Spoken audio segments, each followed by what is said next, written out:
Assalamualaikum warahmatullahi wabarakatuh. Bertemu kembali dengan saya Wilya Fitrisa, CGP Angkatan 8 Kota Dumai. Pada kegiatan hari ini saya akan mewawancara kepala sekolah saya, Ibu Diana Wahyuni, untuk aksi nyata modul 3.1. Assalamualaikum Bu. Apa kabar Bu? Ya. Terima kasih atas waktu dan kesempatannya Bu. Saya tahu Ibu sangat sibuk ya. Tapi ya harus ya Bu, saya juga harus dilaksanakan ya Bu. Sebagai informasi Bu, program PGP yang saya ikuti memang sudah ada di detik-detik terakhir lah ya Bu ya. Jadi pada modul 3.1 ini ada salah satu tugas saya, yaitu untuk mewawancara kepala sekolah. Nah, karena Ibu kan selaku kepala sekolah saya mewawancara Ibu tentang selama Ibu menjadi kepala sekolah sini sudah lebih dari 1 tahun ya Bu ya. 1 tahun lebih sedikit. Apakah ada dilema etika yang Ibu temui? Jika ada, bagaimana Ibu mengambil keputusannya? Terus apa yang menjadi pertimbangan Ibu memutuskan dilema etika tersebut? Ini langsung ke contoh kasusnya Bu? Iya Bu. Nah, jadi selama kurun waktu hampir 2 tahun Ibu jadi kepala sekolah di SD 025 ini, adakah yang Ibu temui masalah dilema etika? Ya, persoalan dilema etika ini memang tidak sekali 2 kali ya, ada beberapa kali. Tapi yang paling besar menurut saya ketika akan berakhirnya atau ketika akan berlangsungnya ujian semester kelas 6 tahun ajaran lalu. Nah, saat itu ada 2 orang siswa kita yang sudah tidak masuk sekolah lagi berbulan-bulan.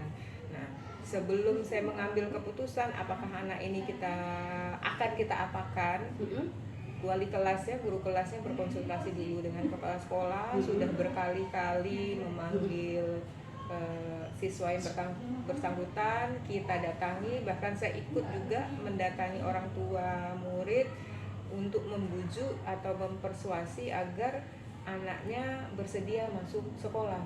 Saat itu orang tuanya mengiyakan dan berjanji akan mengantarkan anaknya ke sekolah, tapi setelah berbulan-bulan kita tunggu, anaknya tetap tidak masuk sekolah. Iya, kita sudah minta bantuan tokoh masyarakat juga, itu Pak Bakri yang pernah menjadi RT dan dituakan di lingkungan sekitar sekolah kita, nampaknya tidak berhasil gitu.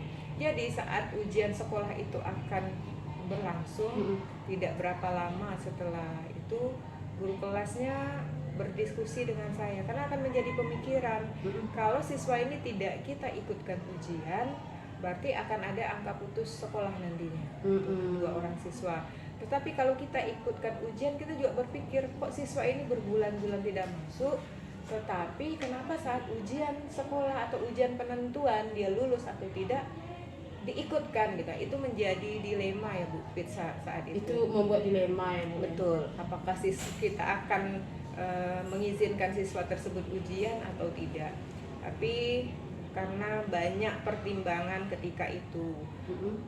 Yang pertama, kita memikirkan bahwa anak itu kan manusia yang sifatnya tidak statis atau dinamis. Kita ingin membantu jika anak ini diberi kesempatan untuk ikut ujian, barangkali setelah dia tamat SD dia punya keinginan untuk melanjutkan ke SMP. Sebenarnya bisa saja kita tetap dengan aturan sekolah, tidak usah ikut ujian dan dianggap tidak lulus. Tapi kalau kita kita ambil keputusan seperti itu, siswa tersebut kan tetap tidak akan masuk sekolah juga gitu, karena sudah diupayakan berkali-kali guru kelas, kepala sekolah, tokoh masyarakat, rekan sejawat guru kan tidak membuahkan hasil. Akhirnya kita putuskan siswa itu untuk mengikuti ujian, dan itu pun melalui proses yang cukup rumit saya kira, karena guru kelasnya harus mendatangi lagi ke rumah orang tua, membujuk, memberikan pandangan, pencerahan supaya anaknya ikut sekolah, ikut ujian. Kalau tidak ikut ujian bisa saja ngambil ujian paket. Sementara kita tahu siswa ini dalam kondisi tidak mampu. Ujian paket ekonomi ke bawah pula ya Bu ya. tentu membutuhkan biaya. Kita berharap mungkin keputusan seperti itu bisa membuahkan hasil bukan pada saat ini tapi pada masa-masa mendatang. Yang didatang ya Bu ya. Pada masa mendatang. Kemudian kita mengantisipasi juga supaya tidak ada angka putus sekolah. Putus Itu sekolah. benar-benar dilema. Belum Karena lagi anak ini masih memang ini ya Bu, umur sekolah ya Bu, ya. umur wajib sekolah. Kemudian tidak punya keinginan sekolah saat itu gitu. Tapi kita berharap setelah mereka mendapatkan ijazah SD ini barangkali nanti akan melanjutkan ke SMP. Iya ya Bu. Setidaknya mereka sudah punya ijazah ini. Kalau kita pikir kenapa kita ambil keputusan begitu, karena siswa kita ini sudah melewati dari kelas 1 sampai kelas Iya ya Bu. kelas Udah 6 5 tahun ya Bu Iya, ya. udah Tinggal masuk 1 tahun ke-6. terakhir. Nah, jadi pertimbangan itu sangat banyak sebenarnya, tapi memang pertimbangan itu hanya semata-mata untuk siswa tersebut. Iya, berarti pada waktu itu Ibu sangat dilema sekali. Di sini ada 2 nilai kebajikan yang saling bertumbukan ya Bu. Ada nilai, ada kasihan ya Bu ya, tapi ya ada rasa keadilan juga ya Bu. Saya memang sempat saya mengawas anak ini kemarin nih Bu. Iya, saya pun merasa agak lain gini. Ya, yang di lokal sana ada anak yang sudah datang setiap hari selama 5 tahun untuk belajar. Di sini ada anak yang udah berbulan-bulan tidak belajar ya Bu ya. Tapi diizinkan. Memang saya sempat juga tapi berpikir seperti yang katakan tadi kan, kalau kita tidak usahakan, kita tidak bujuk, kita tidak beri motivasi, mungkin anak ini memang berhenti sekolah ya Bu ya. Tapi ternyata dari mereka tetap ada yang melanjut ke SMP rupanya Bu. Ternyata tetap lanjutkan dengan ijazah yang dimiliki ijazah SD. Jadi kita pertimbangan kita ya berfokus pada anak ini sudah 5 tahun di sekolah, mungkin ada permasalahan keluarga atau permasalahan lain yang memang sangat rumit, dan kadang-kadang permasalahan keluarga itu kan tidak bisa sekolah campuri gitu. Tapi upaya sekolah sampai akhirnya memutuskan bahwa siswa ini kita jemput untuk ujian itu bukan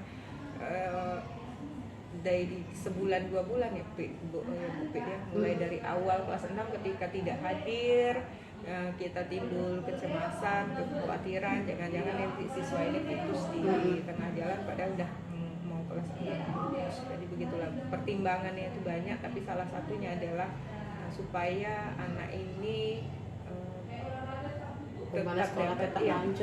tetap dapat ijazah dan barangkali nanti ada perubahan dari keluarga dan anak itu sendiri, dan kelak siapa tahu dengan kita bantu ini anak ini akan menjadi sukses di masa depan. Kita kan tidak tahu jalan hidup karena benar juga karena dia masih anak-anak, kata Ibu tadi mereka masih labil ya Bu ya. Yang membuat mereka tidak mau ke sekolah itu juga ada faktor lain barangkali di keluarganya ya Bu ya.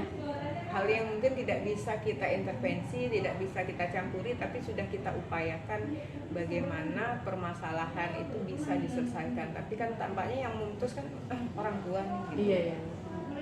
Tapi sebelum ujian itu kan orang tuanya menghadap ke Ibu. Iya.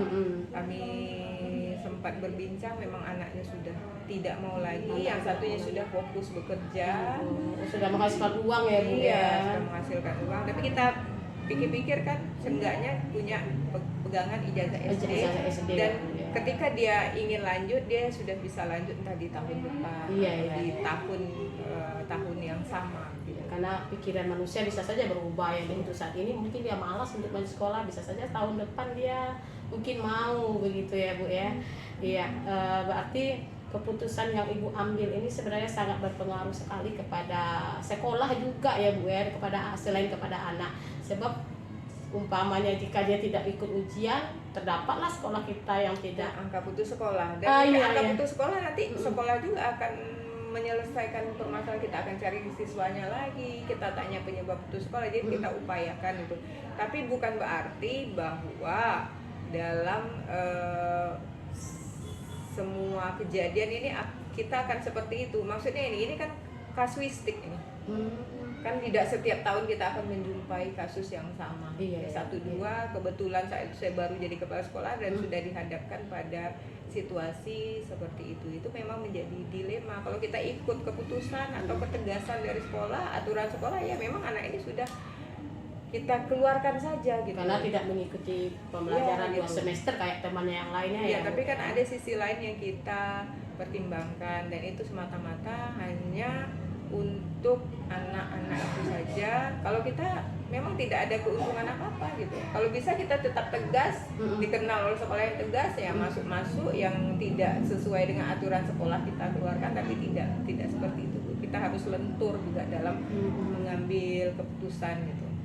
Berarti Bu, apa kesimpulan menurut Ibu sebagai seorang kepala sekolah itu dalam mengambil keputusan itu harus bagaimana begitu? Kalau dalam mengambil keputusan, yang pertama itu tadi tidak boleh terburu-buru.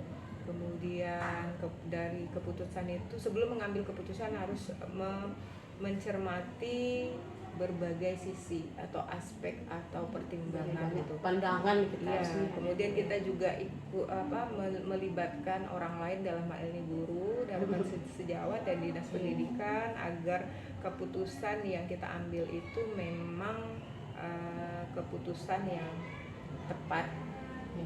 Melibatkan, ada juga kolaborasi berarti ya Bu, Harus ya. melibatkan orang lain untuk hal-hal seperti ini.